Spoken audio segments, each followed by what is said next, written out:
Hey, this is Jason. And this is Travis, and we're the QBs on Wheels. What time is it, Travis? Playoff time. Playoff time. Yes, sir. We are excited because we're both out. Sadly, Travis, his team, I gotta say, Didn't have a chance. but I will say this: in the last 7 weeks, they look like a playoff team. They played really well, so hopefully you'll have something to look forward to next year. I'm Now, hoping. I'm hoping it goes into next year. That'd be nice. Now, the first 10 weeks, however, different story. Yep. So, unfortunately, you guys were out before you were in. And the Cowboys, once again, managed to just squeak out the last minute defeat. Um, so that brings us, I think, to our first game. Uh, Seattle is in Philadelphia. Seattle's 11-5. And they face the Eagles, who are 9-7, the NFC East champs, and a full game behind any of the other wildcard teams. But yeah, what's your take? Well, that's the Sunday night game. In Philly, which I don't think that should be the case, but I don't know. Seattle's too good, man. I think Seattle's got it, but I guess Eagles could try. Yeah, I feel like the Eagles played their hearts out the last 2 weeks um, with just incredible injuries. They had 7 offensive starters out for that game, and they lost another one during the game, Yep. the last game of the season. Um, it's amazing what Carson Wentz has done with absolutely nobody helping him. Um, Sanders is their second string running back. Well, actually, kind of third string because they had the veteran Sproles, and then Johnson was supposed to be their starter, and Sproles got hurt before the season even started, so it would have been a toss-up whether he was number 2 or number 3. Um, and I saw a statistic that showed the top 3 Philly receivers career had combined for something like 11,000 yards and 115 touchdowns. And the Philly starters during the Dallas game had combined yardage of less than 500 and 2 touchdowns in their careers. I mean, these guys were unknown. Yeah. And, none of them were amazing, but they all did their jobs. They stepped up, and Carson Wentz delivered. So, Yeah, Miles but, Sanders, ever since Darren Sproles got hurt, Miles Sanders and Jordan Howard split the carries.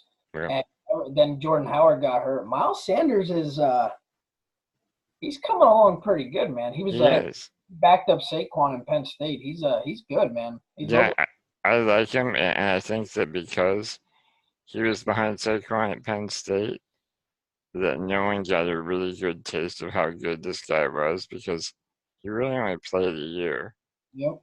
and he got picked in like the 4th round or something. And then this other guy, Scott, Boston Scott, Yeah. Sanders goes down and Scott picks right up where he left off, as if they were interchangeable. Yep. And this was a guy who was on the practice squad in New Orleans. It you know, talk about being unheard of. He got swapped from the New Orleans practice squad to the Philadelphia practice squad, and next thing you know, he very well could be the starter. Yeah. Um, all that said, the Seahawks are just too good. Yeah, they are. So I have to go with the Seahawks.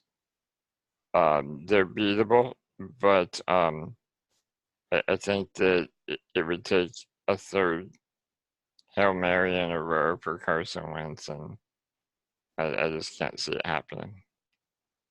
Yeah, I don't see it happen. I mean, it's definitely possible, any given Sunday, but Yeah. I don't think it's going to happen. Well, let's move backward to the early game on Sunday. The Minnesota Vikings at the New Orleans Saints. The Saints were not necessarily in the wild card round until the last minute when the Niners won. But had the Niners lost, the Saints would have been on a bye week this week. Yep. Um, what do you think? Do you think the Drew Brees and the Saints are gonna make a run for another title? Oh yeah, they're definitely going to make a run for the title. This is actually a rematch game from the crazy ending of, what was it, last year or 2 years ago when Vikings were down and then he just bombed it to Stephon Diggs for the touchdown. So this is a rematch of that game. I got the Saints, man. Even though Minnesota has all the talent in the world, and I can't even say that it's just Kirk Cousins that doesn't win the big games. It's just Minnesota as a team doesn't look good in the big games. So, and the Saints, the only way they're beating the Saints is if you triple team Michael Thomas, and Yeah. that's still a very little chance of winning. Michael Thomas is absolutely unbelievable. Yeah. And I think with you look at the Eagles, and they've done a good job swapping out receivers, but you don't swap out um, a quarterback for half the season and still keep winning unless you have great coaching and an overall team that's really there, and that's what happened with the Saints. And then when you get Drew Brees healthy and in good shape in time for the playoffs, that's gonna be a tough team to beat. Yeah. Um, the good news for the Vikings is they will remain whole next season because even if they lose, I saw an announcement today that the GM intends to re-sign Mike Zimmer, the coach. So I think that um, the Vikings went far enough this season that they're going to get a shot, and that's a tough division. Yeah, the Vikings are an underdog in this one, but come on, they had to play the Pack, the Bears, and the Lions twice each. Um, you get bruised doing that. So at 10-6, that's a respectable 10-6. And Minnesota does get back Dalvin Cook, so he's I don't know if he's 100% or not, but he missed the last game of the season, and they got torched because they had no running game at all. So Yeah, him being back gives him a little more confidence, but I think the Saints are too strong, man. yeah, he's fun to watch, but unless the Vikings get up early, it's gonna be real hard to beat the Saints. Yep. Saturday is AFC Day, and let's start at the night game at 8 o'clock. The surprisingly good-looking Tennessee Titans have to go to New England. I don't know about you, but I'm not sure I want to spend a late Saturday night in Boston uh, in the middle of in January. Uh, how about you? No, not really. And I can't even tell you who's going to win this game because as bad as Tom Brady and the Patriots looked the end of the season, they're still what 11-5, something like that. 12-4, yeah. 12-4, so they're still that good. And I remember last year was everybody was saying, "Oh, Tom Brady's done," and then in the playoffs, he just turned it on and won another Super Bowl. So I cannot bet against them. Yeah. But Ryan Tannehill has looked amazing, and freaking Derrick Henry is a goddamn powerhouse, man. This dude Yeah. is a freaking monster. Yep. So I think Yeah, that I think that's the key. I think that what we have seen is the teams that control the ball can beat the Patriots. And if they can keep Tom Brady off the field, then they have a good shot because anytime Tom Brady is on the field, they have a shot at winning. So you're right. I mean, if they can get Henry to you know, put up the kind of games he's put up recently, um, they got a real shot at this game. This is a rough matchup for the Pats. I think that it's with tough. the Texans and Bills are the other two AFC wildcard teams. I think they'd be happy to see either of those teams rather than the Titans. Yeah, I wouldn't want to play the Titans right now. I don't think the Titans have the the talent to go the entire way, but they could be the Pats. They could, yeah. I And have to say, I think they need Derrick Henry to get 25, 30 carries, and I think they'll. If they're down and they can't get him 25 to 30 carries, they're not winning. But if he gets 25 to 30 carries, I think they're going to win. I think officially I have to pick the Patriots. Pains me to say, I'm gonna be cheering a little both ways, but if I was a betting man, I'd have to go with the Patriots. Never bet against Tom Brady and Bill Belichick in the playoffs. Yeah, definitely not. All right, last game, and this one I think is the most interesting. Tomorrow afternoon, Buffalo and Houston. Um, Buffalo and they're both 10-6. Houston won their division. Which I don't know how to say it because that was a division that seemed like nobody wanted to win. Um, but anyhow, Buffalo was, I think, the big surprise this season.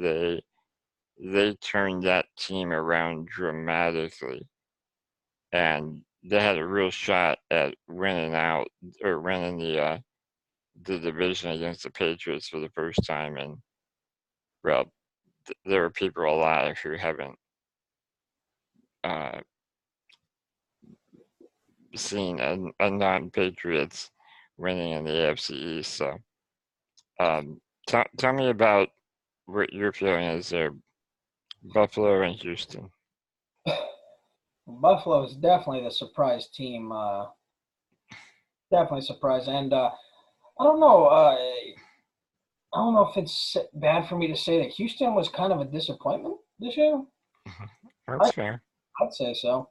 Honestly, honestly, the Titans should have won that division, like in my opinion. So Houston's lucky they won that division. Buffalo's definitely the surprise. I don't know, man. I think if Deshaun Watson has a game like he should have, Hmm. they're all right. But Yeah, I think Buffalo, that's the big thing with Houston is that there are two Deshaun Watsons. The guy that's a superstar and the guy that gets rattled. And if he gets rattled, and if there's a team that can do that, it's Buffalo's defense. Mm-hmm. They can shake you up. I think this game would be totally different if it were in Buffalo. Yeah. I think that the Bills would be a heavy favorite if it was in Buffalo this time of year. Yep, I can see Uh, it. but it's in Houston. So how does that play, you think? Like I said, man, I think it's all coming down to Deshaun Watson. I think Buffalo has a crazy good team. Josh Allen's underrated, and I think that they have every possible chance to win. It's just who or which Deshaun Watson are we gonna see? Mm-hmm. That's the big question. Yep. But I I can see Buffalo winning this game. Yeah. I think overall Buffalo is the best coached team in the league right now Yeah. because they don't have the superstars. They have a bunch of good players performing above expectations as a team. So that wraps up the wild card round. So let's go over again. We both like the Seahawks. We both like the Saints. We were kind of split on Titans Patriots. I wouldn't Uh, bet against the Patriots, but I could see Titans winning. okay. Well, then we're both taking the Patriots. And Bills and Texans, you seem to be favoring the Bills. I think the Bills got it, man. Yeah, I gotta favor uh, the Texans in this one. It's the one we're split on and could go either way. A lot of good football this weekend. And I think with how the Bills played and how Houston played this year and the expectations, I think Buffalo deserves this game on top of that. Yeah. The real interesting one is going to be next week. If the Patriots win, then they will play the Chiefs. And that's going to be, I think, the game to watch because as the winner of that game, if they come out unblooded, either one of them could end up representing in the Super Bowl. And it's a rematch of last year's AFC champion. Yeah, And yeah. There's definitely no love lost, and there's two of the premier quarterbacks in the league. I don't know, man. I'd like to see a Patrick Mahomes, Lamar Jackson AFC championship game. That would be fun. That would This be is this is what my ideal matchups. All right, so you got Lamar Jackson and Patrick Mahomes AFC, Drew Brees, Aaron Rodgers NFC. I'd love to see them two games. I'll tell you the 49ers are the first seed, home field advantage throughout, and they're still kind of overlooked. Mm-hmm. I don't see a lot of people. I see people saying, this is the past year to, cement Aaron Rodgers as a Hall of Famer. This is Drew Brees' year to go out on top. Um, but no one is like screaming, this is one for the Niners, and they've just very quietly played and well in every single game. 13-3. It's amazing. It's because they got one hell of a defense, and they got pretty decent offensive players, but the best offensive coach in my opinion. Okay. I think So Kyle, I think Kyle Shanahan's the best coach. Period. do you think that that the 49ers and the Bills are both in there because of coaching rather than because of superstars? Oh yeah. Oh my God, yeah. Maybe not Good. the defense because San Francisco's defense is good and Buffalo's defense is good, but the offenses, I think the only reason why they're this far is because of coaching. Yeah, 100%. Great. Well, we will see starting at 4:35 from Houston, Texas tomorrow. Peace. Peace.